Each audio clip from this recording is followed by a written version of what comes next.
जब मैं युवावस्था में था तो मैं बहुत ज्यादा सिगरेट्स तो नहीं पिया करता था, लेकिन जब भी मैं अपने दोस्तों के साथ होता तो कभी कभार सिगरेट पी लिया करता। वर्ष 1980 में मैं महाराष्ट्र के धूलिया कस्बे में रहा करता था। एक बार श्री माताजी ने कहा कि मुझे कोई ऐसा व्यक्ति चाहिए जो अपना हाथ मेरे विशुद्धि चक्र पर रख दे और वहां से वाइब्रेशंस को निकाल ले, परंतु उस व्यक्ति ने कभी भी सिगरेट न पी हो। लोगों ने तुरंत कहा, ये अवधूत कर सकता है माँ। मैंने कहा, पर मैं तो सिगरेट पीता था माँ। श्री माताजी ने कहा कि देखो, उसने स्वयं सबके सामने ये स्वीकार किया है कि उसने सिगरेट पी है। अगले दिन मैं पूरे समय एक सहयोगी के साथ बिताया और सचमुच उस पूरे दिन मैंने सिगरेट नहीं पी। शाम को हम लोग एक सहज पब्लिक प्रोग्राम में गए।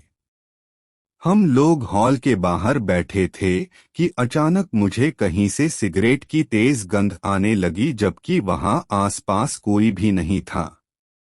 मैंने पूछा कि ये गंध कहाँ से आ रही है, लेकिन इसके तुरंत बाद ही मुझे महसूस हुआ कि ये गंध मेरी दाईं विशुद्धि की उंगली से आ रही थी। मैंने कहा, हे भगवान। मैंने अपने मित्र से कहा कि तुम इसके साक्ष्य हो। आज तो मैंने एक भी सिगरेट नहीं पी है। उसने कहा, हाँ बिल्कुल। जिस घर में श्री माताजी रह रही थीं, हम भी उसी घर में रह रहे थे।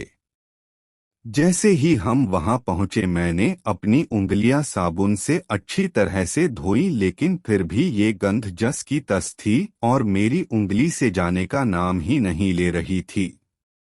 माँ अपने कमरे में थीं। मैंने उनके कमरे का दरवाजा जाकर खटखटाया। मैंने माँ से कहा, श्री माताजी, एक समस्या हो गई है। मेरी दाईं विशुद्धि की उंगली से सिगरेट की गंध जा ही नहीं रही है। हाँ, आज सवेरे ही तुमने मुझसे कहा कि तुमने सिगरेट पी है। अब मैं तुमको स्वच्छ करने की कोशिश कर रही हूँ, लेकिन तुमको मुझे वचन देना होगा कि तुम अब कभी भी सिगरेट नहीं पियोगे। मैंने कहा, माँ, मैं आपको वचन देता हूँ।